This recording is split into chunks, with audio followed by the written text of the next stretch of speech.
नमस्कार, हामी देखापट्टि विशेषमा छौँ। देखापट्टि विशेषमा यहाँलाई स्वागत छ। केन्द्रको राजनीतिमा तरङ्ग आइरहन्छ कि भनेर तरङ्गित बढाउन खोज्दा खोज्दै प्रदेशको राजनीतिले नेपालको राजनीतिमा सरगर्मी नै बढाइदिएको छ।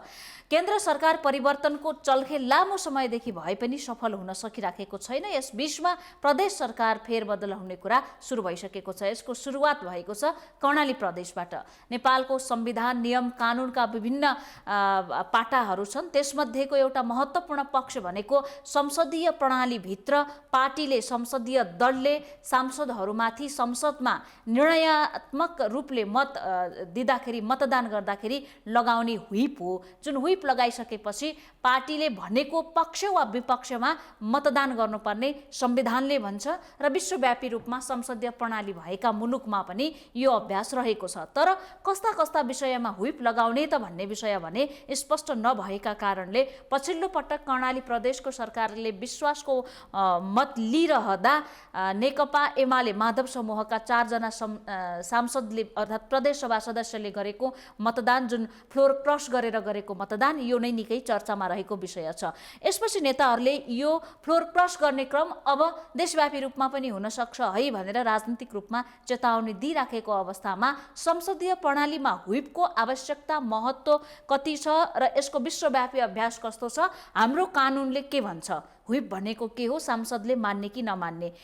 सँगसँगै हामी केन्द्र सरकार नयाँ प्रक्रियाबाट अगाडि बढ्छ र संसदमा अविश्वासको मत दर्ता हुन्छ वा सरकारले विश्वासको मत लिन्छ, पुनः संसद विघटन हुन सक्ने सम्भावनामा पनि बेला बेलामा चर्चा भइराखेकै कारणले यसको प्रक्रिया के छ भन्ने विषय पनि आज देखापट्टि विशेषमा हामी कुराकानी गर्नेछौँ। वरिष्ठ अधिवक्ता समेत रहनुभएका संविधानविद डाक्टर चन्द्रकान्त गेवाली हाम्रो स्टुडियोमा हुनुहुन्छ। यहाँलाई स्वागत छ डाक्टर साहब। नमस्कार छ। अब यो अहिलेको फ्लोर क्रस नै चर्चामा छ, यहीँबाट सुरु गरौँ। कर्णाली प्रदेशमा जुन नेकपा एमालेको संसदीय दलको व्हिप विपरीत 4 जना सांसदले फ्लोर क्रस गर्नुभयो, यो नेपालको संविधान सम्बद्ध छ कि छैन? कानुनले के भन्छ? व्हिप भन्या के हो, फ्लोर क्रस किन गर्छन्, यो भन्या के हो?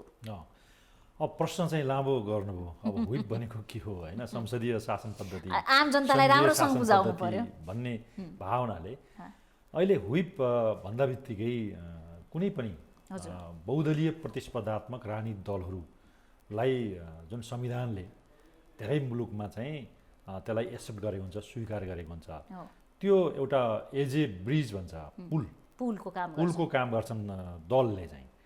दल चाहिँ पुलको काम गर्ने भनेको के हो भन्दाखेरि जहाँ चाहिँ सार्वभौम सत्ता, राजकीय सत्ता जनतामा निहित भयो भने ती दल चाहिँ संसद र जनता बीचको त्यो दलहरू पुलको काम गर्छन् हैन।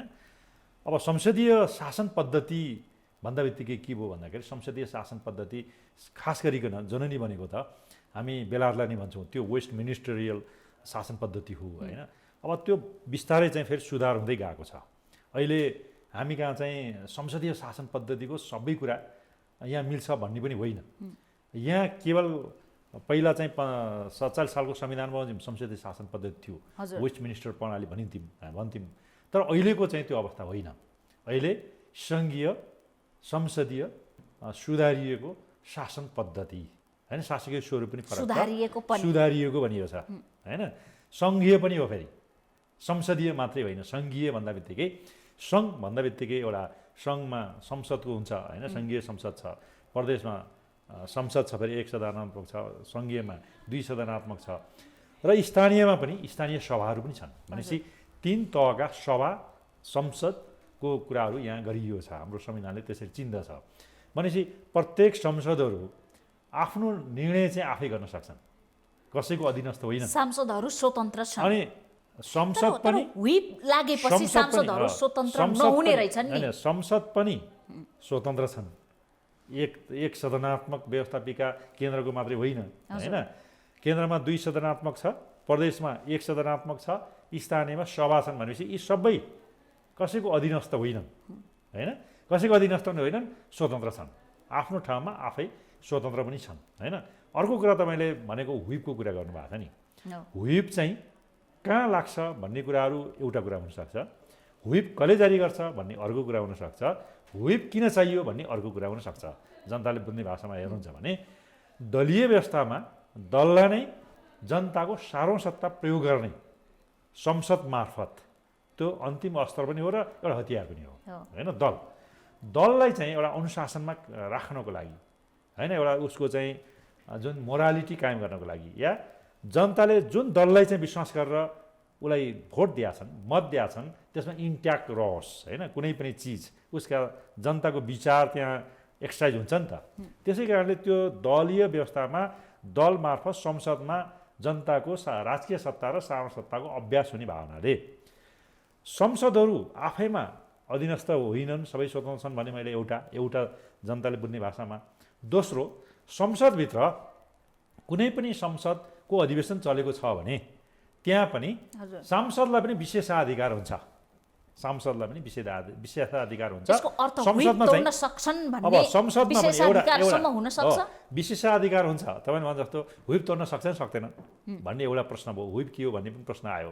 व्हिप त जुन दलको संसदीय दलको नेता हुन्छ त्यसले व्हिप जारी गर्छ, एउटा व्हिप त्यो हो। व्हिप भनेको मैले चाहिँ मेरो दलले चाहिँ यसलाई चाहिँ मतदान गर्नुपर्छ या विश्वास मत दिनुपर्छ, अविश्वास प्रस्तावमा पारित गर्नुपर्छ भन्ने त्यो दललाई चाहिँ लाग्ने कुरा चाहिँ दलको नेताले चाहिँ संसदीय दलको नेता पनि हुनसक्छ, विभिन्न दलको नेता पनि हुनसक्छ, या त्यो दलको एउटा लिडिङ पर्सनालिटी संसदीय दलको नेतालाई चाहिँ आफ्नो दललाई कता लैजाने होइन।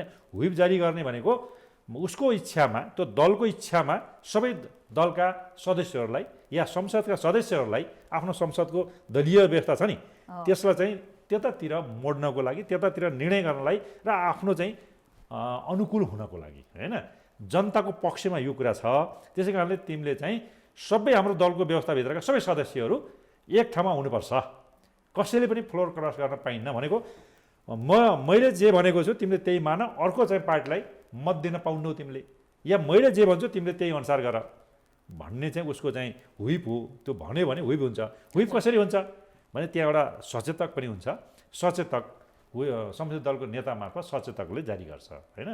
र त्यहाँ चाहिँ जारी गरेको कुरालाई संविधानले, कानुनले, नियमले भनौँ न सबै कुरामा त्यो पालना गर्नुपर्ने हुन्छ। त्यो भनेको संसदीय दलको भित्रको एउटा अनुशासन कायम गर्नलाई या उसको चाहिँ जनताको साँच्चीकै सार्वभौम सत्ता, राजकीय सत्ता प्रयोग त्यसमार्फत साँच्चीकै गर्नको लागि चाहिँ गरिन्छ। संसारमा यही हो। र कतिपय भनौँ न 27 मुलुकमा चाहिँ सङ्घीय संसदीय शासन पद्धति छ। 27 मुलुकमा जहाँ चाहिँ 171 मुलुकहरू चाहिँ मध्ये चाहिँ अरू संसदभित्रका भनेको 79 संसदीय शासन पद्धति छन्। त्यसभित्र त्यहाँ चाहिँ फेरि एकात्मक शासन पद्धति पनि छन्। यहाँ दुई सदन नभन्दाखेरि होइन, एकात्मक शासन पद्धति पनि छन्। अर्को सङ्घीय संसदीय शासन पद्धति पनि छन् होइन। सङ्घीय संसदीय शासन पद्धतिमा प्रत्येक सदनहरू चाहिँ फाइनलिटी अफ डिसिसन गर्न सक्छन्, उनीहरूका निर्णय अन्तिम हुन सक्छन्। माथिको संसदले तल्लो संसदलाई हस्तक्षेप गर्न पाउँदैन। त्यही संसदभित्र चाहिँ उनीहरू पूर्ण वाक स्वतन्त्रता पनि हुन्छ, विचार अभिव्यक्तिको स्वतन्त्रता पनि हुन्छ होइन। भनेपछि त्यसभित्र चाहिँ उनीहरू चाहिँ फुल्ली चाहिँ उनीहरूलाई विशेषाधिकार पनि हुनसक्छ। एउटा त्यो हो। तर त्यति हुँदाहुँदै पनि त्यो विशेषाधिकार पनि असीमित हुँदैन होइन, असीमित हुँदैन, सीमित हुन्छ। त्यो सीमित कसले गर्छ? संसदीय दलको नेताले गर्छ। संसदीय दलको भित्रको नेताको सचेतकले उसले व्हिप जारी गर्छ। व्हिप भनेको मेरो चाहिँ मत यो हो, त्यो मततिर तिमीले हाल, पार्टीको मत यो हो, पार्टीको मत यो हो र जनताको मत चाहिँ अनुसार जनताको जुन अभिमत थियो, मत भावना थियो, भोट हामीलाई चाहिँ यसरी दिएका थिए, त्यसकारणले यो मतको कदर गर्नुपर्छ भनेर उनीहरूले चाहिँ एउटा व्हिप जारी गर्ने भनेको त्यही हो। तर कर्णालीमा फरक देखियो। हुन त यो विगतमा पनि फ्लोर क्रसका कुराले बेला बेलामा चर्चा पाइराख्ने नै हो। अहिले चाहिँ कर्णाली प्रदेशमा ठ्याक्कै मुख्यमन्त्रीलाई विश्वासको मत लिन जति आवश्यक सङ्ख्या थियो त्यो सङ्ख्यामा जुन पार्टीले नै खास गरी नेकपा एमाले अविश्वासको मत दर्ता गर्यो नि, त्यहाँ अविश्वासको प्रस्ताव दर्ता गर्यो, त्यसको पार्टीले अविश्वासको प्रस्ताव दर्ता गरेको छ अनि त्यसको विपक्षमा उहाँहरूले फ्लोर क्रस गर्नुभयो। यो कानुन तह, संविधान तह मिल्छ कि मिल्दैन? यसको ब्याकग्राउन्ड अलिअलि हेर्नुपर्छ। किन भन्दाखेरि हिजो नेकपा थियो, जुन नेकपा थियो नि, एक पार्टी थियो, एउटा पार्टी थियो, मेजोरिटीको गभर्मेन्ट थिए, माथि सङ्घमा पनि, तल पनि मेजोरिटी थियो होइन। एउटा कोलिसन गभर्मेन्टबाट मेजोरिटीतर्फ गएका थिए, एकल दल थियो, तत्कालीन नेकपा केन्द्र, तत्कालीन नेकपा एमाले। उहाँहरू बिचमा चाहिँ पहिला सुरुको अवस्थामा प्रदेशहरूमा भन्नुहोस् या सङ्घमा पनि दुईटा पार्टी मिलेर या अरू पार्टी पनि थपिएर एउटा संयुक्त सरकार बनाइएको थियो के। हजुर। तर के भयो भन्दाखेरि एउटा पार्टी चाहिँ यी दुईटै पार्टी मर्ज भए, विभक्त भएको पार्टी एक ठाउँमा आए, गाभिए। त्यो गाभिन पाउने, मर्ज नपाउने संविधान त उनीहरूको अधिकार पनि हो, अधिकार पनि हो। त्यही बमोजिम मर्ज भएपछि अनि सङ्घीय संसदको चाहिँ प्रतिनिधि सभा पनि विघटन भयो। विघटन त सामान्य सर्वोच्चको संविधान इलाहले व्याख्या गरिदियो।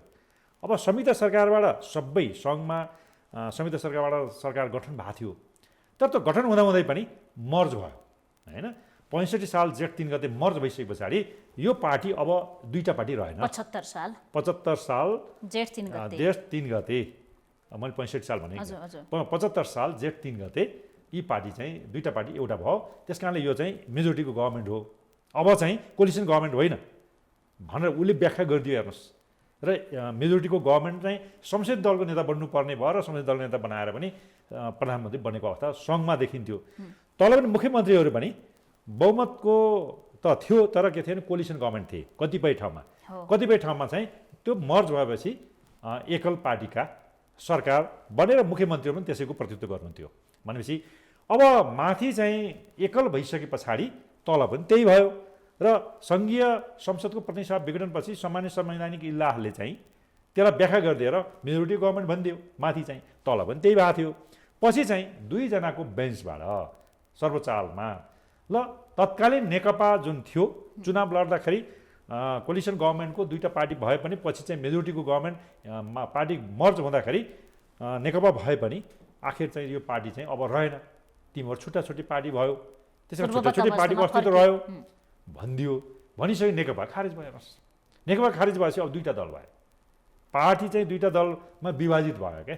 पार्टी विभाजित भयो, विभाजित भएपछि अब अहिले चाहिँ पार्टी नेपाल कम्युनिस्ट पार्टी एमालेमा आउन त आयो, अरूले बोलिदियो होइन, तर मनस्थितिहरू उसका चाहिँ कार्यक्रमहरू अझै पनि नेकपा भइसक्यो अवस्था देखिएन। भित्री रूपमा लेजिटिमेसी चाहिँ प्राप्त भयो, नेकपा नै हो, एमाले नै हो, ड्युजुरे चाहिँ भयो, डिफ्याक्टो हुन सकेको छैन। डिफ्याक्टो वास्तवमा किन हुन सकेन भन्दाखेरि यो सबै कुराहरू एउटा समानान्तर चाहिँ पार्टी गठन गरेको देखिन्छ। विषय भयो हो, राजनीतिक विषय। तर सांसदहरूले जे गरे त्यो कानुन सम्मत हो कि होइन भन्ने मेरो प्रश्न। तपाईको सन्दर्भमा चाहिँ म आउँछु। मैले ब्याकग्राउन्ड भने होइन, अहिले ब्याकग्राउन्ड भने ब्याकग्राउन्ड भन्दाखेरि यो मनस्थिति चाहिँ अझै पनि नेपाल कम्युनिस्ट पार्टी एमालेमा रहेको छ। समानान्तर पार्टी पनि गठन गर्दै हिँडेको अवस्था देखिन्छ, समिति पनि गठन गरेको अवस्था देखिन्छ एमाले भित्र पनि। त्यसकारण त्यो मानसिकता अझै पनि सबैको धङधङ्गी छ र त्यही अनुसार विस्तार पनि भइरहेको छ, डेभलप हुँदै आएको छ।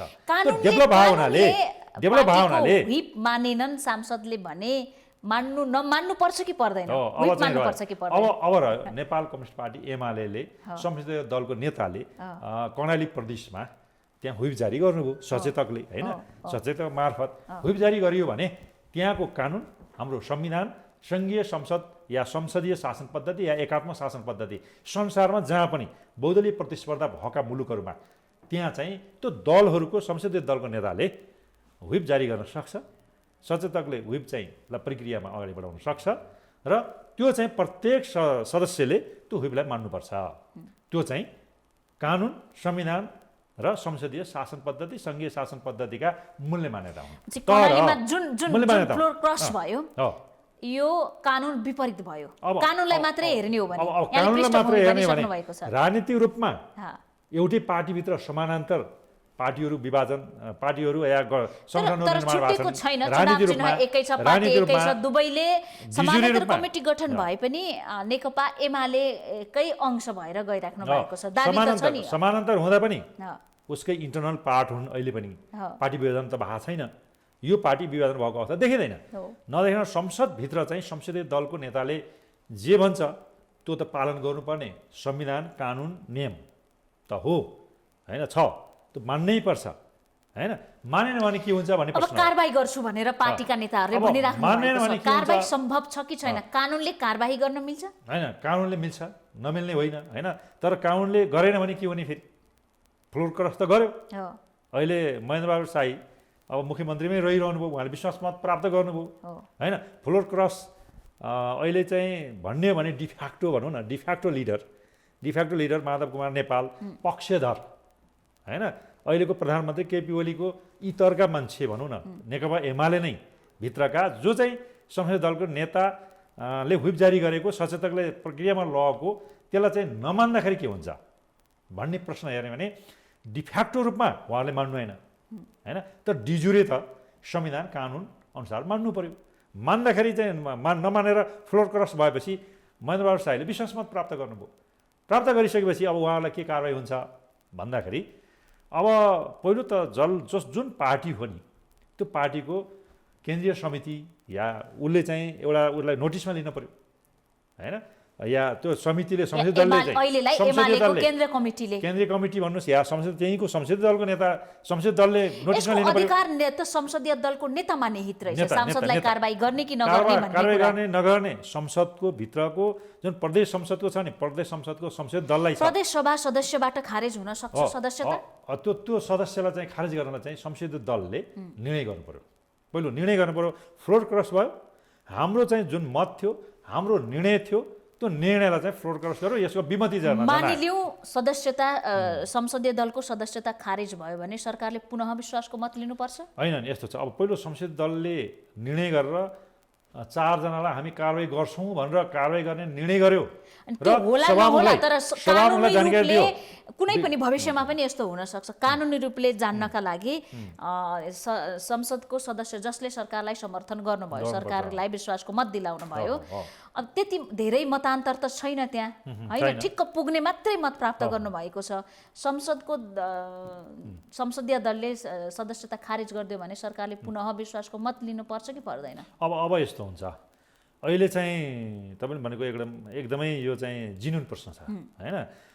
अब विश्वास मत प्राप्त भयो होइन, अब विश्वास मत प्राप्त गरेपछि फेरि 4 जनालाई संसदीय दलले अनि कारवाही गर्यो। एकछिन मान्नुहोस्, कारवाही गरेर सभामुखलाई जानकारी दियो या महासचिवमा त्यहाँको महासचिव मार्फत त्यो चाहिँ सभामुखसम्म आयो भने सभामुखले चाहिँ 2टा कुरामा कारवाही गर्न सक्ने भयो होइन। उसले एउटा चाहिँ दल त्याग गर्यो भने, एउटा चाहिँ विश्वासको मत लिँदा या मतदान गर्दाखेरि व्हिप जारी गर्दाखेरि त्यसको फ्लोर क्रस गर्यो भने, त्यसले मानेन भने, विमति यहाँ गयो भने त्यतिखेर संसदीय दलले निर्णय गरेर सभामुखलाई जानकारी दियो भने त्यो चाहिँ संसदीय सदस्यबाट हट्ने भयो।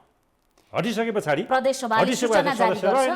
सांसदै रहेन। हेर्नुहोस्, सांसद नभएपछि के हुने भयो, त्यसको मत त ठिक्क तपाईँले भने जस्तै ठिक्क भएको अवस्थामा त गयो भने त्यसको चाहिँ लेजिटिमेसी फेरि अविश्वास प्रस्ताव दर्ता गर्न मिल्ने कि नमिल्ने भन्ने प्रश्न आयो होइन। 4 जना सदस्य त विश्वास त गयो, उसलाई चाहिँ विश्वास मत गयो, गइसकेपछि मेजोरिटीको गभर्मेन्ट छ भने त्यो मुख्यमन्त्रीले या प्रधानमन्त्रीले चाहिँ उनले लिन पनि सक्छन्, नलिन सक्छन् विश्वास मत, एउटा त्यो पाटो भयो। अर्को अविश्वास प्रस्ताव दर्ता गर्न पाइने कि नपाइने भन्दाखेरि सङ्घीय संसदमा या प्रदेशको संसदमा चाहिँ 2 वर्षसम्म चाहिँ अविश्वास प्रस्ताव चाहिँ दर्ता गर्न पाइँदैन। अविश्वास प्रस्ताव फेल भयो भने पनि 1 वर्ष पछाडि मात्रै चाहिँ अविश्वास प्रस्ताव फेल भयो भने त्यतिखेर 1 वर्ष पछाडि मात्रै चाहिँ दर्ता गर्ने हो।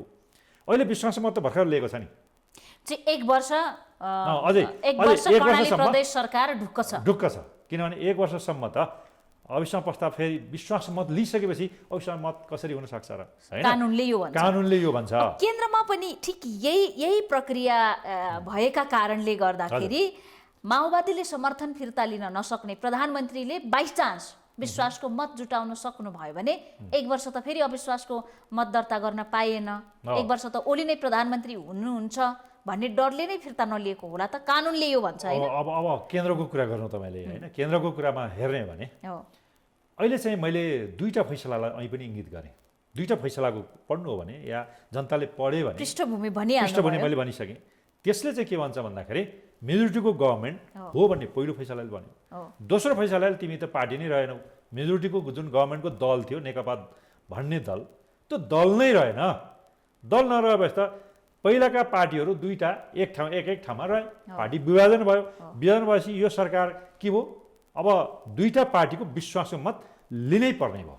कहिले लिन पर्यो, फागुन 23 गते फैसला भएको थियो। फागुन 23 गते फैसला भएपछि चैत्र 23 गतेभित्र अहिलेका प्रधानमन्त्री केपी शर्मा ओलीले विश्वासको मत लिनु पर्थ्यो। विश्वास मत भनेको के हो भन्दाखेरि संसदीय शासन पद्धतिमा बारम्बार के भनिराख्नु भएको छ भने सर्वोच्च अदालतको फैसलामा फागुन 23 गते दलहरूलाई पूर्ववत अवस्थामा फर्किनु भनेर फैसला गरेको हो। प्रधानमन्त्रीलाई विश्वासको मत लिनु भनेर फैसला गरेको छैन। म संसदले 64% जनप्रतिनिधिले चुनेको प्रधानमन्त्री म त्यही प्रक्रियाबाट हट्न चाहन्छु भन्नुहुन्छ। कानुनले के भन्छ? हैन, कानुनले के भन्छ भन्दाखेरि 64% हो भने मेजोरिटीको गभर्नमेन्ट हो। अहिले मेजोरिटीको गभर्नमेन्ट हो। मैले यो प्रश्न गर्न चाहन्छु, अहिलेको मेजोरिटीको यो प्रश्न आयो तर माओवादीले समर्थन फिर्ता नलिदासम्म अब यसो भन्नुहोस्, फिर्ता जहिलेसम्म मेजोरिटीको गभर्नमेन्ट रहिरहन्छ नि, मेजोरिटीको गभर्नमेन्ट रह्यो भने त प्रधानमन्त्रीले संसदमा विश्वास मत लिनै पर्दैन के।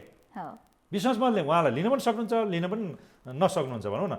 लिन पनि सक्ने अधिकार या नसक्ने अधिकार डिस्क्रिसनरी पावर छ, सोभिकै अधिकार हो। यो नैतिकतासँग जोडेर नैतिकतासँग जोडिन्छ, संवैधानिक प्रश्न पनि होइन। उहाँ लिन पनि सक्नुहुन्छ, नलिन पनि सक्नुहुन्छ। मेजोरिटीको गभर्नमेन्ट हो भने के अहिले मेजोरिटीको एक दलको सरकार हो र? अहिले दल त होइन, होइन समर्थन त मेजोरिटीको गभर्नमेन्ट छौन्जेल भयो। अब त पार्टी विभाजन भयो भने त उहाँ चाहिँ कहाँ जान्छ भन्दा विभाजन भइसके पछाडि पार्टी विभाजन भएमा या सँगै रहेको पार्टीले चाहिँ समर्थन फिर्ता लिएमा दुईटा क्लबमा यदि केन्द्रमा यस्तो हुन्छ भने प्रदेश 2 बाहेक 6वटा प्रदेशमा तत्कालीन नेकपाकै सरकार थियो, एक पार्टीको सरकार थियो। पार्टी त केन्द्रमा मात्रै अलग भएन, स्थानीय तहसम्म ओडासम्म अब पूर्व माओवादी पूर्व एमाले भइसक्यो। त्यसकारणले केन्द्रमा मात्रै विश्वासको मत लिने कि बाँकी 6वटा प्रदेशमा पनि विश्वासको मत लिने त नैतिकता या त्यहाँ जान्छ कि जाँदैन? होइन, जहाँ पनि जान्छ। प्रदेशहरूमा जहाँ चाहिँ मेजोरिटीको गभर्नमेन्ट थियो नि पहिला, पार्टी विभाजन भएपछि सबै चाहिँ संयुक्तमा झरे के। मेजोरिटी जहाँ थियो संयुक्तमा झर्ने भनेको के भन्दा दुईटा पार्टीको भयो। संयुक्तमा झर्न त्यतिकै झर्दैन पार्टी विभाजन भएपछि। पार्टी विभाजन भएपछि अझै पनि मलाई संसदभित्र पार्टी त विभाजन भयो, एउटा पार्टीतर्फको भयो, अर्को संसदतर्फ भयो। दुईटा फरक कुरा हो। एउटा पार्टीको दलीय व्यवस्थामा दलतिरको निर्णयहरू हुन्छन्, अर्को संसदभित्र संसदीय दलको निर्णयहरू हुन्छ के। यो त फरक बुझ्नु पर्यो। संसदभित्र चाहिँ कुन दलको मेजोरिटीको गभर्नमेन्ट छ भने संसदीय दलको नेताले विश्वास मत लिन पनि सक्छ, नलिन पनि सक्छ।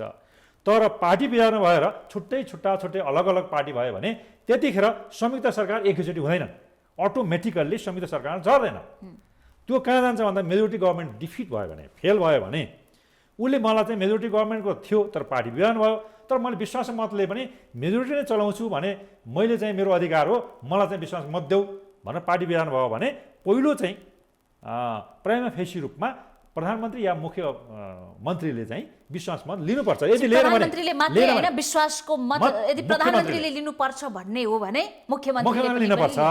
मुख्यमन्त्रीले लिनुपर्छ। अब नैतिकताको कुरा के भन्छ भने यो नैतिकता होइन, यो त संवैधानिक कुरा हो। यहाँ संवैधानिक होइन, यहाँले कानुनको हिसाबले संवैधानिक कानुनी कुरा गरिराख्नु भएको छ। राजनीतिक वृत्तमा केवल नैतिकताको कुरा चलिराखेको छ।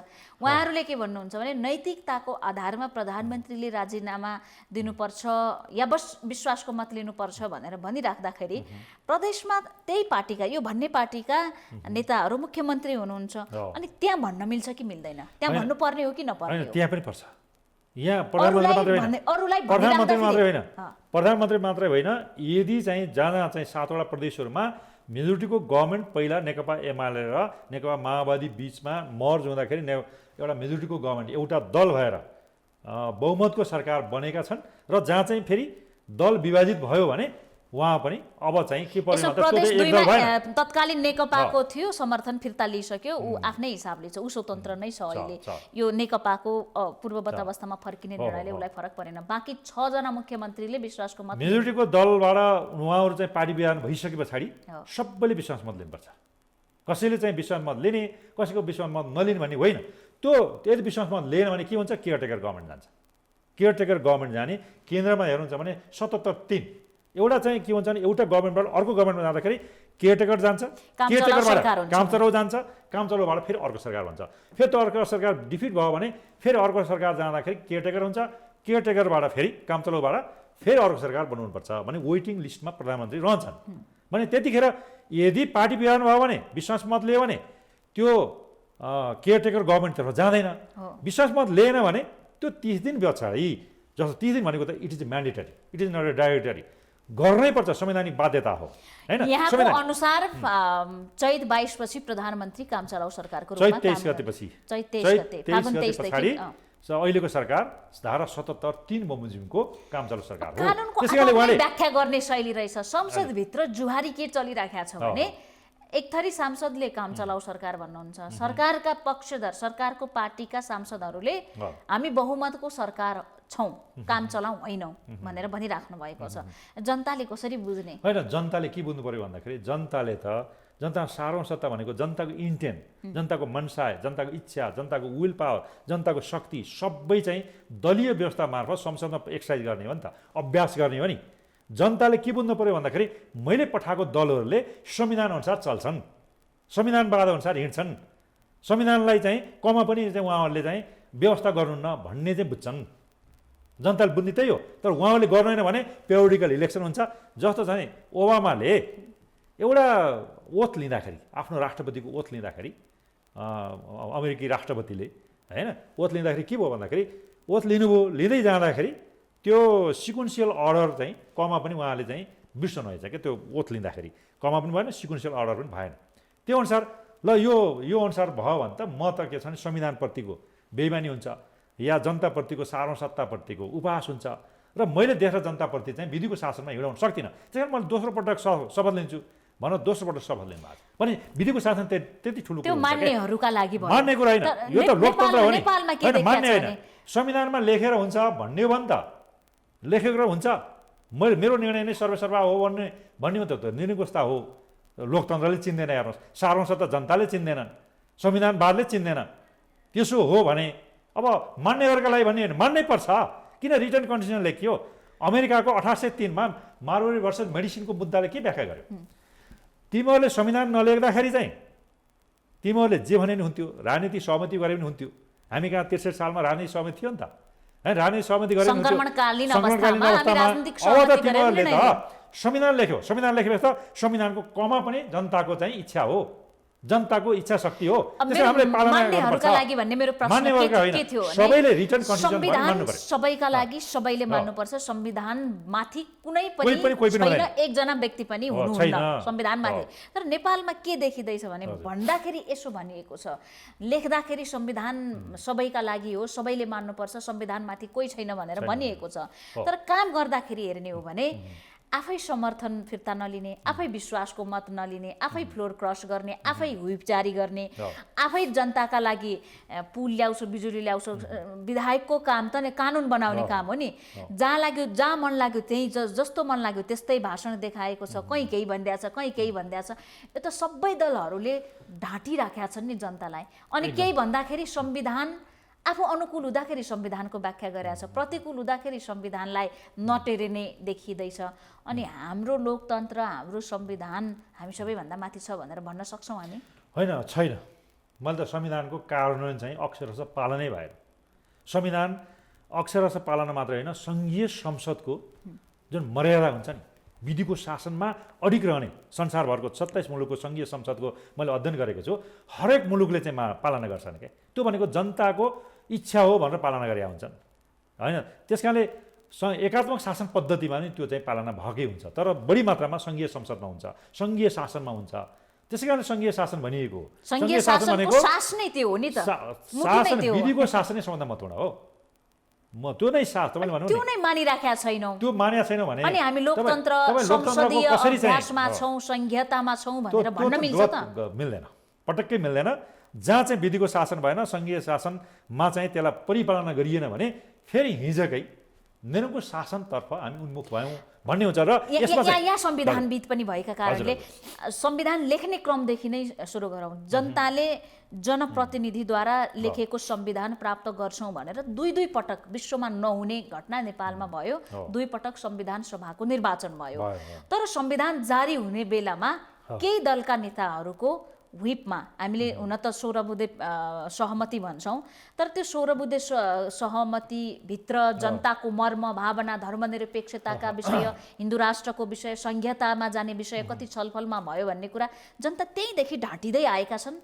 लेख्ने कुरादेखि नै ढाँटिएका हुन्। हो, एकदमै लेख्ने कुरादेखि नै जस्तो चाहिँ दक्षिण अफ्रिकामा 25 लाख जनताको चाहिँ राय सुझाव ल्याइएको थियो कि जस्ताको तस्तै जनताको राय सुझावलाई चाहिँ संविधानमा राखियो। यहाँ पनि मस्यौदा अनि गयो, खर्च भयो, मस्यौदा गर्दाखेरि यहाँ तर पनि जनताको कुरा मानेन। मस्यौदा गर्दाखेरि यहाँ पनि 91,000 सुझाव त ल्याइएको थियो नि, तर गोप्य राख्यो। कति कति कति पालना भए तपाईँले भन्नु नि, जनताको चाहिँ मतदान या जनताको मत कति पालना भयो संविधानमा लेख्दाखेरि भन्दा 90,000 चाहिँ सुझावलाई रद्दीको टोकरीमा फालियो। जम्मा 1000 सुझावहरूको तपाईँको यो संविधानमा राखिएको छ। 1000 जति सुझाव आफ्ना इन्ट्रेस्टका त्यो आफ्ना इन्ट्रेस्टका पनि छन्। बनाउँदादेखि नै तपाईँले भन्नु नि, संविधान बनाउँदादेखि नै संविधान बनाउँदा पनि व्हिप जारी हुन्छ? संसारमा कोही पनि हुँदैन हेर्नुहोस् है। संविधान जारी गर्दाखेरि संविधान बनाउने भन्दा जनताको प्रत्येक प्रतिनिधिले एउटा आफ्नो संविधान बनाउन सक्छ र त्यो संविधानलाई एकट्ठा संविधान बनाउन फास्ट ट्र्याकबाट जारी भयो संविधान भन्ने सभा भनेको त्यही हो। नाममा ताली बजाउने र विरोध गर्ने, नोट अफ डिसिसन लेख्ने कुराहरू मात्रै भयो हाम्रो संविधान सभाभित्र। होइन, संविधान सभाभित्र प्रत्येक सांसदले अहिले संसदीय शासनमा चाहिँ व्हिप जारी हुन्छ संसदभित्र, तर संविधान सभामा व्हिप जारी हुँदैन। अहिले सांसद हुन्, त्यहाँ चाहिँ त्यो संविधान बेला बनाउँदाखेरि सभासद हुनुहुन्थ्यो, सभासदहरूले व्हिप मान्न पर्छ भन्ने जरुरी थिएन। तर त्यतिखेर व्हिप चाहिँ पालना भयो। अब त्यो संविधान भनेपछि त्यस्तो संविधान त्यो त पार्टीको विधान जस्तो हुन्छ क्या, जनताको संविधान भयो र। जनताको संविधान हुनलाई त प्रत्येक सांसद सभासदले आफ्नो संविधान बनाउन सक्छन्। त्यो कन्स्टिट्युन्सीको त्यो संविधान लगेर 601 वटा संविधान बनाउने, संविधानबाट एकट्ठा संविधान बनाउने हो क्या। अब अहिले यहाँ चाहिँ के भयो भन्दाखेरि एउटा पार्टीको संविधान बनाउने जस्तो भयो क्या। व्हिप जारी गरेर व्यक्तिको एउटा होइन, पार्टीको चाहिँ एउटा पार्टीको व्हिप जारी गर्ने, पार्टीले जे भन्छ त्यही संविधान बनाउने भयो क्या। जनताले लेखेको भएन। अर्को कुरा अहिले चर्चामा के छ विषय भने कांग्रेसको पार्टीको विधान तह 4 वर्ष कार्यकाल सकियो, पार्टीले थप दिएको सुविधाको 1 वर्ष प्रयोग गर्यो। अब संविधानको अन्तिम 6 महिना कांग्रेसले फागुन 19 सम्म प्रयोग गर्दैछ। तर चर्चामा के आइरहेछ 1-2 दिनदेखि भने भदौमा उपनिर्वाचन गरौँ, प्रधानमन्त्रीले पनि सर्वदलीय बैठकमा भन्नुभएको रहेछ कांग्रेस महाधिवेशनको विषय हेरौँला भनेको, संविधान संशोधन गर्ने भन्ने कुरा आयो। आफू अनुकूलका हुने बित्तिकै संशोधन भइहाल्ने रहेछन् हो। अब सुरुदेखि नै त्यस्तो अवस्था देखिन्छ हेर्नुहोस् होइन। आफ्नो अनुकूल भनौँ न, त्यो 63 सालको संविधान पनि 12 पटकसम्म संशोधन भयो। पार्टीको जहाँ इन्ट्रेस्ट चाहिँ मिल्छ सबै एकमत भए र संशोधन भयो। पार्टीको चाहिँ एकमत इन्ट्रेस्ट नमिल्दाखेरि संशोधन भएन। अहिले नेताहरूलाई फाइदा नहुँदाखेरि अहिलेको संविधान दोस्रो पटक मात्रै संशोधन भएको छ नि। एउटा चुच्चे नक्सा आउँदाखेरि सबैको राष्ट्र राष्ट्रियता हुँदाखेरि संशोधन भयो। तर जति पनि संविधान सभाले संविधान बनाउँदाखेरि 90,000 मत दिएको थियो नि जनताले, 90,000 सुझाव थियो नि, त्यो सुझावलाई एकट्ठा गर्ने गरी साँच्चीकै यो संविधान संशोधन गर्नुपर्ने जरुरी छ होइन। त्यो जरुरी हुँदाखेरि कोही पनि एकमत हुँदैन फेरि होइन। सबैको पार्टीको इन्ट्रेस्ट भयो भने त्यो चाहिँ एकमत हुन खोज्ने, सबैका पार्टीको इन्ट्रेस्ट हुँदाखेरि, स्वार्थ हुँदाखेरि। तर राष्ट्रको जनजीविका भन्छ नि, राष्ट्रको जनजीविका, राष्ट्र राष्ट्रियता या जनताको चाहिँ अधिकारहरूकोलाई चाहिँ जस्तो भनौँ नागरिकताको विषयमा चाहिँ कति संशोधन गर्नुपर्ने स्थिति छन्। स्टेटलेसनेस कोही पनि हुनुहुन्न त्यो विधेयकका विषयमा छन्।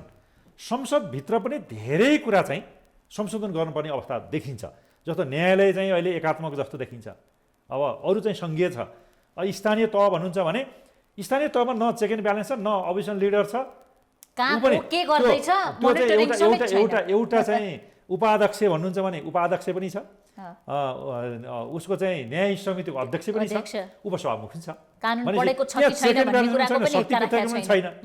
होइन। त्यहाँ संसद विघटन गर्न पाइन्न, सभा भनौँ न विघटन गर्न पाइन्न। यतापट्टि हामी भनेका छौँ सङ्घीय शासन पद्धति भनेका छौँ, 3 तहको संसद भनेका छौँ, 3 तहको सभा या 3 तहका सरकार भनिरहेछौँ। त्यो त सङ्घीय शासन अनुसार समावेशी अनुसार त मिलेकै छैन नि। मिलाउँदै लैजानु पर्ने त थियो नि। संविधान प्रति सम्मान राख्दै मैले अर्को प्रश्न के थप्न खोजेँ भने हामी जनतालाई यसरी भनिराखेका छन् कि नेताहरूले यो संविधान जनताको सबै दुःखको औषधि हो एकमुष्ट रूपमा भनेर त्यसरी जनतालाई कन्भिन्स गरायो बनाउने बेलादेखि अहिलेसम्म बनिसकेपछि। तर शासन गरिरहेका, सत्ता सञ्चालन गरिरहेका भनौँ न, उहाँहरूले नै आफू अनुकूल हुँदा मात्रै संविधान कार्यान्वयन गर्ने र प्रयोग गर्ने हुँदाखेरि जसरी जनतालाई भनेको छ नि यो भत्किँदैछ, यो बिग्रिँदैछ, यो आफैमा भत्किसक्यो जस्तो लाग्दैन? होइन, संविधान चाहिँ केही हदसम्म उत्कृष्ट नै छ, केही हदसम्म। जस्तो जनजीविकाको सन्दर्भमा या जनजाति जाति समावेशी संहिताको बारेमा होइन, समानुपातिक समावेशिता समानुपातिक सिद्धान्तका कुराहरू हेर्ने भने धेरै प्रगतिशील छ। मैले बङ्गलादेशमा एउटा प्रेजेन्टेसन गर्न गएको, बङ्गलादेशमा के भन्दैन 100 वर्षसम्म पनि नेपालको जस्तो संविधान हामी बनाउन सक्दैन भनेको थिएँ अधिकारको दृष्टिकोणले। तर कानुनको चरणमा हेर्नु भने डे वानदेखि नै यो संविधान मिच्दै गइयो। मैले एउटा तपाईँलाई उदाहरण दिन्छु। 33% महिला समानुपातिक समावेशी हुनुपर्छ भन्ने थियो हैन। यो विश्वमा नेपालले यो विषय राख्यौं भनेर गर्वका साथ देखायो, तर ढाँटिराखेको छ। ढाँटिरहेको छ। 33% के थियो समावेशी समानुपातिक प्रतिनिधित्व हुनुपर्छ भनेको थियो। मौलिक हकमा चाहिँ धारा 42 मा चाहिँ राज्यका निकायमा समावेशी समानुपातिक प्रतिनिधित्व गर्नेछौँ भनेर मौलिक हकमा पहिलो संशोधन गरियो। तर संसदमा चाहिँ 33% छ के। मौलिक हकमा बसी 51% तोकेको छ। 51% किन संशोधन गरियो? 33% पनि संविधान जारी गर्ने दलहरुका पार्टीका कमिटीमा छैनन्। दलहरु पार्टीहरुका उसमा पनि कमिटीमा छैनन्। एउटा आफै समावेशीकरण छैनन्, पार्टी नै आन्तरिक रूपमा समावेशीकरण छैन, एउटा त्यो कुरा। अर्को दोस्रो कुरा 33% पनि अब संशोधन गरेर 51% लानुपर्ने बेला हो। मैले अर्को प्रश्न के जोड्न 51% किन भन्दैछु भन्दाखेरि धारा 42 मा चाहिँ राज्यका हरेक निकायमा समावेशी समानुपातिक प्रतिनिधित्व हुनेछ भनेपछि महिलाको जनसङ्ख्या 51% छैन, संसदमा अब 33% मा सीमित रहने हो र 51% ल्याउनु पर्यो नि त। संविधान मिच्यो एउटा त्यो भयो। त्यही हदसम्म पनि तपाई प्रत्यक्ष निर्वाचन प्रणालीमा एकजना महिला उठाउनु पर्ने बाध्यता संविधानले दिएको छ। समानुपातिक प्रतिनिधित्व चाहिँ 110 मा मात्रै उठाएर राष्ट्रिय सभामा लगेर राष्ट्रिय सभामा 22 जना महिला हुन्छन्, त्यसपछि बल्ल 111 जना पुर्याउने भन्ने चाहिँ हाम्रो त्यस्तो स्ट्रक्चर छ। प्रत्यक्षमा चाहिँ महिला लड्न पनि पाइँदैन, महिलाको चाहिँ एकजना पनि नउठाउँदा पनि हुने बनाइएको छ क्या। त्यसै कारण 6 जना मात्रै चाहिँ प्रत्यक्षमा निर्वाचित भएर आएका छन् भने त्यो अवस्थालाई संशोधन मार्फत गर्न सकिँदैन। त्यो संशोधन गर्न सक्ने क्षमतामा पनि पहिलो डे वानदेखि नै कहाँ मिचियो भन्दाखेरि 165 को प्रत्यक्ष निर्वाचन प्रणाली भएर आउँदाखेरि सरकार गठन गर्न चाहिँ अहिलेका प्रधानमन्त्री अपोजिसन लिडर हुनुहुन्थ्यो, उहाँ आतुर देख्नुहुन्थ्यो। मैले मिडियामा म्याक्सिमम बोलेँ, धेरै मिडियाले पनि साथ दियो र मिडिया पनि गयो, निर्वाचन आयोगले पनि भन्यो 165 को निर्वाचनले प्रतिनिधि सभा कम्प्लिट हुँदैन, 110 को निर्वाचन हुनु पर्थ्यो। राष्ट्रिय सभाको निर्वाचन बेगर प्रतिनिधि सभामा महिला जाति जनजाति मधेसी मुस्लिमहरू कसैको पनि प्रतिनिधित्व हुँदैन। मैले एउटा प्रश्न यसैमा के जोड्न खोजेँ, यसको ठुलो उदाहरण अहिले समानुपातिक समावेशी सिद्धान्त जुन स्थापित गर्यो हाम्रो संविधानले, यसको मुख्य श्रेय लिन तत्कालीन मधेसवादी दलहरूले खोज्छन्। हाम्रो लडाई नै यसका लागि थियो भनेर, हुन त सबैको थियो, उहाँहरूको ज्यादा दाबी छ। मधेसवादी दलहरूले नै सरकार सञ्चालन गरिरहेका छन् प्रदेश नम्बर 2 मा। त्यहाँ के रहेछ भने 27-28% कि 40% पहाडी समुदायबाट बसोबास हुने, 1% पनि मन्त्री परिषदमा छैन। विभेदको बारेमा लडेको त्यो ठाउँमा एकजना पनि महिला फुल मन्त्री हुनुहुन्न। अनि संविधान दिवसका दिन 3 गते असोज बत्ती निभाएर कालो दिवस मान्नुहुन्छ। बाँकी दिन प्रतिगामी कदम भनेर देशव्यापी रूपमा रोडमा संविधानको बचाउ गरिराख्नु भएको छ। त्यो कानुन अनुसार संविधानको पालना भयो कि भएन? संविधान जलाउन मिल्छ कि मिल्दैन? जलाउनले संरक्षण गर्न मिल्छ कि मिल्दैन? दुई तीनटा कुरा गरौँ। यो संविधान जारी गर्दा दिन आखिर तपाईले भने जस्तै संघीयता र समावेशिताको हिमायती भनेको मधेस केन्द्रित दल नै हुन् भन्ने उहाँले दाबी गरिराख्नुहुन्छ। अर्को माओवादीले पनि दाबी गर्छ हैन, नेकपा एमाले कांग्रेस त त्यसमा लतारिँदै गएको भन्ने पनि छ हैन, त्यो पनि एकातर्फ छ। तर डे वानदेखि नै यो संविधान जारी गर्दाखेरि एउटा बत्ती बालियो एउटा पक्षले, अर्को चाहिँ ब्ल्याक आउट एकातिर दीपावली अर्कोतिर कालो दिवस पनि मनाइयो। तर आखिर त्यही दल हो जसले चाहिँ 6 प्रधानमन्त्रीलाई निर्वाचन पनि मत हाल्नुभयो हैन। संसदमा पनि उहाँ संसदमा निर्वाचित हुनुभयो। स्थानीय निकाय भन्नुहोस्, स्थानीय तह भन्नुहोस्, प्रदेशहरू भन्नुहोस् या सङ्घीय संसदमा भाग लिएर निर्वाचनमा भाग लिनुभयो। अझै पनि उहाँले के भन्नुहुन्छ, अझै पनि हामी चाहिँ यो संविधानलाई मान्दैनौँ भन्नुहुन्छ। यो संविधानको कार्यान्वयन भयो कि भएन? अहिले उहाँहरू संविधानको बचाउ गर्न हामी सडकमा छौँ भन्ने दलमा भन्नुहुन्छ। आफ्नो दलभित्र पनि समावेशी खोज्नुहुन्न। र अहिले तपाईँले भन्नु भने मुख्यमन्त्री लगायतका हुनुहुन्छ नि समावेशी चाहिँ 33% महिला के त्यसमा संसदमा 1% फुल मन्त्री छ। अर्थात् मधेस केन्द्रित दलहरूमा जहाँ 2 नम्बर प्रदेशमा त मुख्यमन्त्री लगाएर उहाँकै मेजोरिटी छ नि, मन्त्री परिषद गठन गर्दाखेरि जुन 20% गठन गर्नुपर्ने भनी छ नि, त्यहाँ पनि उहाँको समावेशिता पहाडी भन्नुहोस्, हिमाली भन्नुहोस् या तराईका भन्नुहोस् या महिला मधेसी सबै मिसाउनु पर्यो नि, त्यस्तो समावेशिता चाहिँ त्यस्तो देखिएन भनेपछि आफैले पनि पालना गरेको अवस्था देखिँदैन। यो जनतालाई भन्छन् संविधान मिचियो, उहाँहरू आफैले मिच्नु भएको छ कि छैन? किन नमिच्ने? समावेशितै उहाँले चाहिँ पालन गर्नु भने मिचिएन। उहाँले आफैले चाहिँ ब्ल्याकआउट भन्ने आफैले चाहिँ प्रधानमन्त्री लगाएर संसदमा चाहिँ निर्वाचनमा ल्याएर ट्यासिट कन्सेन्ट दिएर यो संविधानको चाहिँ पालना पनि गर्ने, अर्कोतर्फ समावेशिता र संहिताको जुन मूल मर्म हुन्छ नि त्यो मर्म अनुसार फेरि नहिँड्ने, त्यो हुँदाखेरि नमिच्यो भन्ने प्रश्न भएर मिचेकै देखियो। त्यसै कारणले अर्को प्रश्न मैले के गर्न खोजेँ भने दुईवटा आयोग बनेका छन् द्वन्द्वकालीन घटनाको निरूपण गर्नका लागि, सत्य मेलमिलाप तथा सत्य निरूपण आयोग र बेपत्ता सम्बन्धी छानबिन आयोग बनेको छ। संविधानले भनेकै छ कि आयोग बनाएर टुङ्गो लगाउनु भनेर संविधानले भनेको छ नि, कानुनले होइन, राष्ट्रिय सहमति हुँदा पनि त्यो भएको हो, बारे बुँदेमा पनि त्यो छ। त्यो मान्य हो भने यो दुईटा आयोगलाई वर्षौँदेखि अलपत्र राखेको छ। केही पदाधिकारी नियुक्त गर्ने, स्रोत साधन नदिने, आएका सुझावहरू धम्कीका भरमा फिर्ता लाग्ने, अनि यो जनताका लागि बनेका आयोगलाई काम गर्ने वातावरण नदिनु अहिलेसम्मका सरकारले, 63 सालदेखि अहिलेसम्मका सरकारले संविधान मिचे कि मिचेन? यो पहिलो संविधान मिच्न त प्रत्यक्ष मिच्ने नै भयो, अन्तरिम संविधानदेखि नै मिच्यो होइन। दण्डहीनता चाहिँ अझै पनि प्रश्रय पायो, यसले दण्डहीनताले प्रश्रय पाएको देखियो। किन भन्दाखेरि यो त द्वन्द त तत्कालै चाहिँ दक्षिण अफ्रिकाको मैले कुरा गर्ने भने पहिला द्वन्द व्यवस्थापन गरिन्छ संविधान बनाउँदाखेरि, त्यहाँ गरिएको थियो। द्वन्द व्यवस्थापन गरेर हामीले धेरै पटक बोलेका थियौँ, पहिला द्वन्द व्यवस्थापन गरेर त्यसै संविधान बनाऊ। द्वन्द व्यवस्थापन भनेको त जसले चाहिँ सत्ता राज्य सत्ता यो व्यवस्था जन्मियो होइन, राज्य सत्ता मात्रै परिवर्तन भएन, रिजिम नै चेन्ज भयो नि। निरङ्कुश शासनबाट लोकतान्त्रिक शासन, एकात्मक शासनबाट सङ्घीय शासन, असमावेशी शासन पद्धतिबाट समावेशी शासन पद्धति भने त यो त एउटा रेजिम नै चेन्ज भएको छ नि। रेजिम चेन्ज गर्दाखेरि त द्वन्द्व हुन्छ, द्वन्द्व हुँदाखेरि त्यहाँ हजारौँ मान्छे मर्छन्, लाखौँ मान्छे बेपत्ता हुन्छन्, हजारौँ मान्छे घरबार विहीन हुन्छन्। त्यसलाई चाहिँ परिपूर्ण गर, त्यसलाई न्याय देऊ। द्वन्द्वकालीन अवस्थाका चाहिँ सबै घाइतेहरूलाई, चराएका घाउलाई चाहिँ तिमीलाई मलम लगाऊ, या तिमीलाई द्वन्द्व पीडितलाई चाहिँ न्याय देऊ, क्षतिपूर्ति देऊ, तिमीलाई चाहिँ रोजगारी देऊ होइन भन्ने कुराहरू सारा चाहिँ संसारका हरेक द्वन्द्व समाप्त भएपछि जब शान्तिपूर्ण अवस्था आउँछ त्यतिखेर गरिसकेपछि द्वन्द्व व्यवस्थापन, हतियार व्यवस्थापन गरिसकेपछि बल्ल संविधान बनाइन्छ र संविधानको कानुन गरिन्छ। हामी कहाँ चाहिँ के भयो, संविधान पहिला नै लागू गरियो, द्वन्द्व अब द्वन्द्व व्यवस्थापन गर्ने भन्यो, द्वन्द्व व्यवस्थापन संविधानबाट कानुनमा जनताको लागि गरिने ती काम नगर्नु अन्याय अपराधलाई प्रशय दिनु हो भनेर अहिले केन्द्र सरकार परिवर्तनको मुख्य केन्द्रबिन्दुमा रेशम चौधरी हुनुहुन्छ, जसलाई टिकापुर घटनामा अदालतले दोषी ठहर्याएर सर्वोच्चसहित जन्मकैदको फैसला सुनाइसकेका छ। सरकारमा समर्थन लिने वा अविश्वासको मतमा समर्थन जुटाउने कुरामा पनि रेशम चौधरीको रिहाई खुल्ले आम भइराख्नु कानुन मिच्नु हो कि होइन, संविधान मिच्नु हो कि होइन? अब पहिलो चाहिँ के हो भन्दाखेरि दुई कुरामा चाहिँ होइन, राज्यले चाहिँ, राज्य भनौँ न सरकारले चाहिँ यस्ता चाहिँ मुद्दाहरू फिर्ता लिन सक्छ, माफी दिन सक्छ। त्यसको प्रक्रिया छ, दुई प्रक्रिया।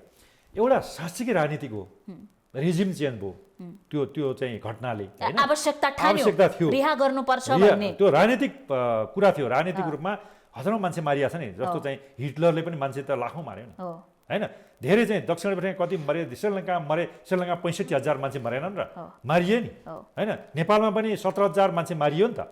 त्यो राजनीतिक घटना हो भने त्यसलाई माफी दिन सकिन्छ, फिर्ता लिन सकिन्छ, सारा हुन्छ। तर राजनीतिभन्दा बियोन्ड बाहिर छ भने, तर सत्ताका लागि प्रयोग गरिँदैछ। मेरो प्रश्न के हो भने आम माफी पाउने, हामी गणतन्त्र दिवसमा, प्रजातन्त्र दिवसमा आम माफी दिन्छौँ, हाम्रा कानुनी पाटाहरू छन्, त्यो प्रक्रियाबाट स्वाभाविक रूपले जानुभयो भने त अरूले पनि हरेक वर्ष आम माफी पाइराख्नु भएको छ। तर सरकारकै लागि यो विषयलाई खुल्ले आम भनिराख्नु जनताको, न्यायालयको, कानुनको मर्म विपरीत हो कि होइन? पहिलो चाहिँ त्यो घटना राजनीतिक हो कि यो सामाजिक हो, या अपराधिक हो कि राजनीतिक हो, कि अपराधी हो कि अपराधिक हो या राजनीतिक हो, यो छुट्याउनु पर्यो। पहिला सरकार बनाउनलाई छुट्याउने होइन नि, सरकार बनाउन होइन, हो कि होइन भनेर सरकारलाई चाहिँ त्यो बनाउँदाखेरि विश्वास मत लिँदा या सरकार टिकाइरहनलाई त्यो राजनीति हो भनेर भन्ने होइन। पहिलो चाहिँ के हो, पहिलो त्यो राजनीतिक हो कि होइन या अपराधिक हो भन्ने चाहिँ पहिला छुट्याउनु पर्यो। राजनीति हो भने सरकारले यो विश्वास मत लिन र आफूलाई टिकाइरहनलाई मात्रै होइन, पहिले पनि उसले निर्णय गरेर फिर्ता लिन सक्छ होइन। राजनीति होइन भने अदालतमा प्रक्रिया छ, अदालतको प्रक्रिया बमोजिम नै दोषी हो भने सजाय पाउँछ, निर्दोष हो भने उसले सफाइ पाउनु पर्यो। यो दुईटा कुरा भयो के अदालतको प्रक्रिया गइसकेको साँच्चीको अपराधिक घटना रहेछ तर भने जसपाले सरकारका जसपा संविधानको बचाउका लागि अहिले छ उसले के भनिराखेको छ भने जेलमा भएकालाई रिहा अरू त राजनीतिक घटनाहरू होला नि त्यसको उपचार गर्ने राज्यको दायित्व पनि हो मौलिक हकभित्रै छ गर्नुपर्छ तर सत्ता परिवर्तनका लागि माग राखेको छ उसले होइन एउटा चाहिँ के हो भन्दाखेरि राजनीतिक घटना हो भने सत्ता परिवर्तनभन्दा पहिले चाहिँ उसले माग गर्दाखेरि उसले सुन्दैन जब सत्तालाई चाहिँ सङ्कट पर्छ अनि सुन्छ भनेर नै उसले ल्याएको दबाब दिएको हुनसक्छ तर जिन्युन राजनीति हो भने यो सत्ता परिवर्तनको लागि मात्र अरू बेलामा पनि उसले माग गर्नु पर्यो त्यो त्यतिखेर माग किन भएन होइन एउटा त्यो प्रश्न पनि हो अहम प्रश्न हो जनताले जान्ने पनि कुरा हो होइन तर चाहिँ जब राजनीतिक परिवर्तन हुन्छ आफ्नो चाहिँ स्वार्थ आउँछ या प्रधानमन्त्री म बन्न पर्ने भयो भनेपछि या मधेस केन्द्रीय दलले त्यो चाहिँ प्रधानमन्त्रीलाई सपोर्ट गर्छु भन्दाखेरि त्यो बार्गेनिङको एउटा चाहिँ बार्गेनिक रूपले हेर्नु गैर संवैधानिक हो त्यो बार्गेनिङ हो भने जनताको चाहिँ जुन सार्वभौम सत्ताको वास्तविक प्रयोग भएन संविधानको वास्तविक चाहिँ सार्वभौम सत्ता र संविधानवादले काम गरेन आफ्नो स्वार्थले मात्रै काम गर्यो भन्ने देखियो होइन राजनीतिक कुरालाई चाहिँ उहाँले पहिला सरकारले सुन्दैन भने त पछि चाहिँ यस्तै एउटा हलो अड्काएर भयो भने त्यो बार्गेनिङ गर्न सक्ने चाहिँ संसारभर गर्छन् नगर्ने होइन तर त्यो गर्दाखेरि पनि एउटा रिजनेबल हुनु पर्यो रिजनेबल छ कि छैन जस्टिसेबल छ कि छैन न्यायोचित छ कि छैन भन्ने कुरा पनि हेरिनुपर्छ त्यो हो भने जस्टिसेबल भने अहिले पनि जतिखेर पनि गर्न सक्छ नसक्ने भन्ने प्रश्नै भएन तर गैर राजनीतिकलाई होइन अपराधिक कुरालाई चाहिँ राजनीति हो भनेर राजनीति रङमा रङ्गाउँदैमा त्यो राजनीति हुन सक्दैन अपराध नै हुनसक्छ अपराध हो भने त्यही अदालतको प्रक्रियामा जान दिनुपर्छ त्यसले स्वतन्त्र न्यायपालिका छ नि त उसले दुधको दुध पानीको पानी त छुट्याउँछ नि त अदालतले त्यस कारण त्यो प्रक्रियामा पनि यदि अवरोध भयो भने मिसक्यारेज अफ जस्टिस हुन्छ एउटा अब्स्ट्रक्सन टु जस्टिस हुन्छ हेर्नुहोस् त्यो अदालतको पनि अवहेलना हुन्छ साँच्चीको अपराधीलाई दण्ड नदिनु माफी दिनु हो भने त अब्स्ट्रक्सन टु जस्टिस हुन्छ रिचर्ड निक्सनले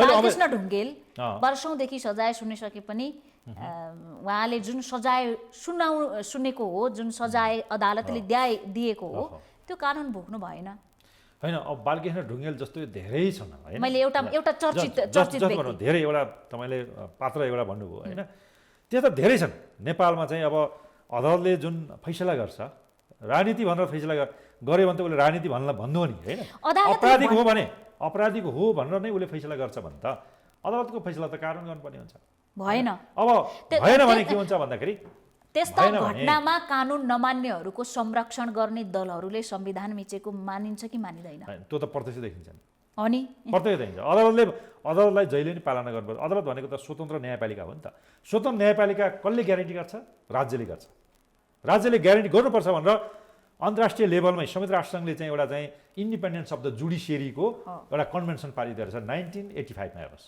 धारा 6 देखि 11 हेर्नुहुन्छ भने अदालतलाई स्वतन्त्र बनाउने भनेको राज्यले ग्यारेन्टी गर्नुपर्छ पहिलो राज्यको दायित्व हो राज्यले चाहिँ अदालतको फैसला मान्दैन भने कसले मान्ने स्वतन्त्र रह्यो त अदालतमाथि हस्तक्षेप भयो भने त यो विधिको शासन भएन संविधानवादले नै काम गर्छ त्यो निर्णय कस्तो हुन्छ भनेपछि अदालत स्वतन्त्र जहिले हुन्छ त्यहाँ बल्ल लोकतन्त्र रहन्छ अदालतले नै संविधानवादलाई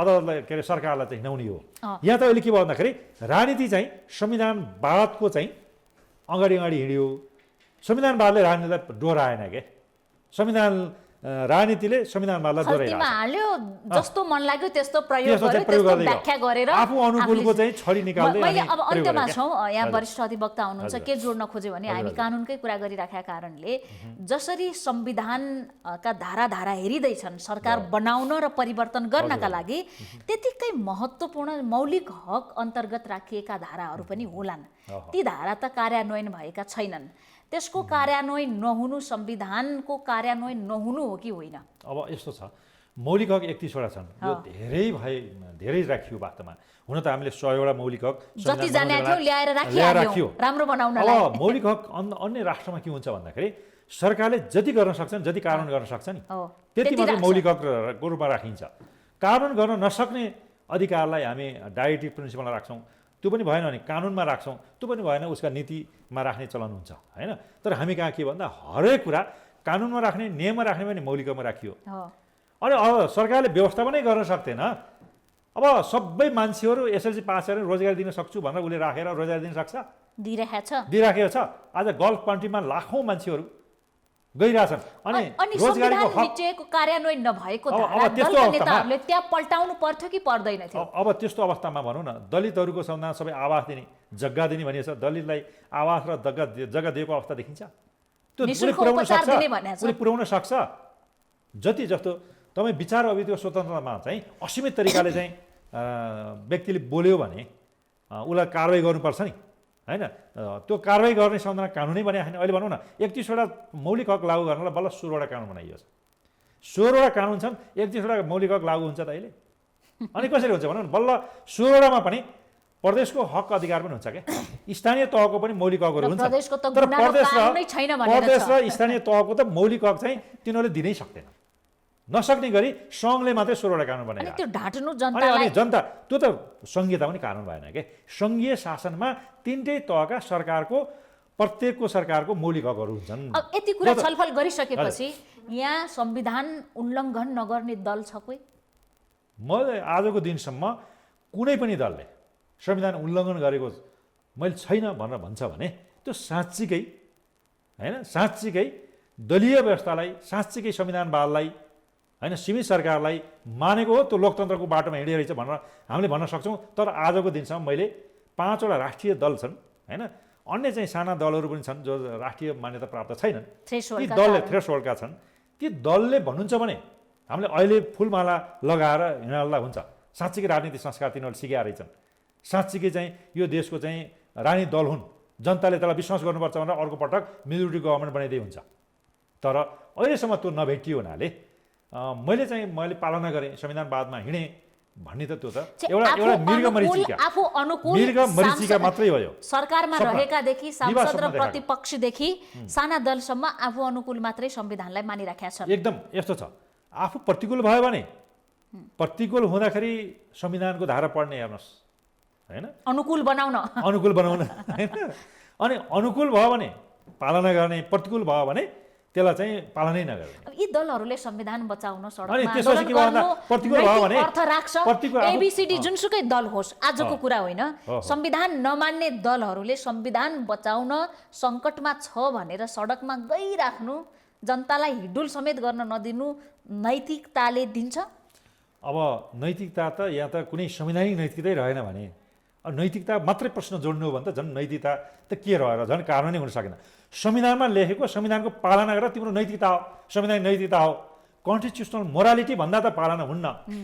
संविधानमा लेखेको त म्यान्डेटरी हो नि त, कानुन होइन, fundamental law of the land हो नि त, मूल कानुन। मूल कानुनलाई नै मान्दैन, मौलिक हकलाई मान्दैन भने नैतिकता के कुरा सिकाउने, के पाठ सिकाउने? यो महत्त्वपूर्ण समयका लागि धेरै धेरै धन्यवाद। हस्, यहाँलाई पनि धेरै धेरै धन्यवाद। हामी देखापट्टि विशेषमा थियौँ। आज विशेष गरी कानुनी राज्यको शासन नेपालमा सञ्चालन भएको छ कि छैन, खास गरी कर्णाली प्रदेशले सरकारको विश्वासको मत लिने क्रममा नेकपा एमालेका प्रदेश सभा सदस्यहरूले 4 जनाले फ्लोर क्रस गरेर सरकारको पक्षमा मतदान गर्दाखेरि कर्णाली प्रदेश सरकारले निरन्तरता पाउने भएसँगै यो चर्चा र चासोको विषय थप बनेको छ कि संसदीय दलले भनेको अर्थात् जारी गरेको व्हिपलाई सांसदहरूले, प्रदेशसभा सदस्यहरूले मान्न पर्छ कि पर्दैन?